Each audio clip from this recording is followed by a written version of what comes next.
we will go through a very quick illustration of tools, technical tools used to assess dark sky quality and to monitor aspects related to ecosystem services.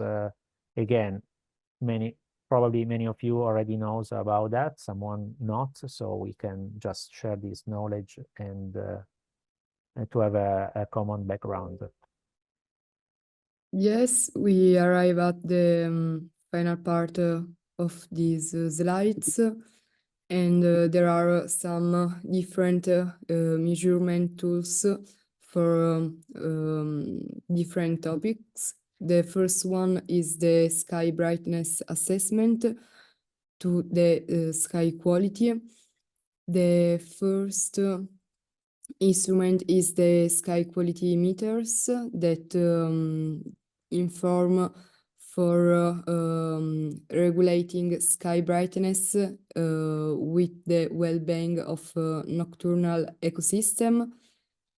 The second one is the CCD sensor photometers that is important for examining the impact of artificial light on various ecological zones, and the visible infrared imaging radiometer suite that is correlated to the ecological data to evaluate the effects of artificial lighting on adjacent ecosystems. On the right, you can see some pictures linked to these three instruments. Then for the measurement for the ecological parameters, there are two instruments in particular: the monitoring nocturnal species population that increase the light pollution, and the abundance can be used as an indicator for the benefits of dark skies and the assessment of vegetation and the plants-animal interaction.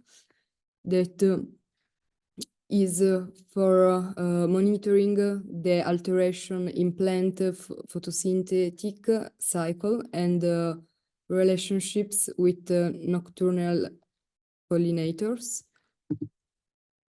While the ecosystem service valuation technique for the ecological assessment of dark sky in ecosystem services are two, like the ecological model of complex systems that reduce artificial lighting to predict benefits in terms of biodiversity and ecological stability, and monitoring of nocturnal food webs that evaluate how the presence of artificial light influences predatory dynamics and the availability of resources within an ecosystem.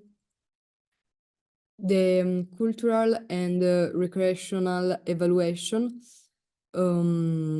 It's important to assess these aspects for different socioeconomic analysis technique and delicate sensor that are used, like the willingness to pay, that is to preserve the dark skies and the ability to enjoy nighttime nature experiences, and also the benefit transfer methods that is based on an ecological or socio-demographic similarities, and also the satellite image analysis for astronomy tourism that is an impact for the information on tourist flow to estimate the economic value on this service.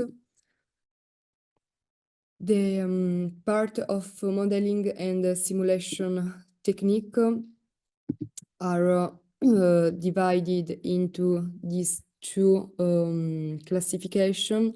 like the light scattering models and the decision support systems. That on the right, there are these little sketch to identify the cycle and the process that active this modeling technique.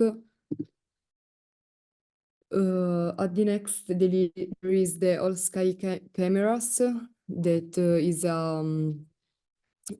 important for the strategic placement in some key areas, such as near sources of light pollution, and it takes some images every night to track the temporal variation in brightness, and also for the analysis using in software that extracts sky brightnesses at different levels.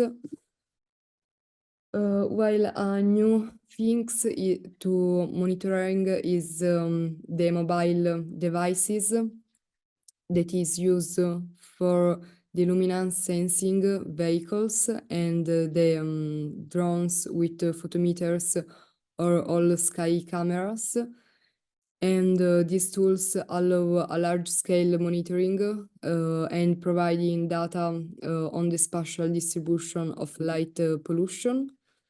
While to monitoring indicators and parameters, there are 4 methods that are the magnitude per square arc that indicates the brightness of night sky, and an Ahig magnitude value corresponds to a darker sky, while a low value indicates a greater presence of artificial lights. The second one is the ratio of natural to artificial sky, and this parameter evaluates the percentage of artificial light compared to the natural light of the night sky, using a photometric measurement on a satellite. Then there is the angular distribution of lights that is useful for identifying direct sources of pollution. And at the end, the blue light index, that is a spectrometry, and quantify the percentage of blue light emitted by the lighting sources. For timing and monetary frequency, it depends if it's a short-term trends or long-term trends, and it depends on the objectives of the project.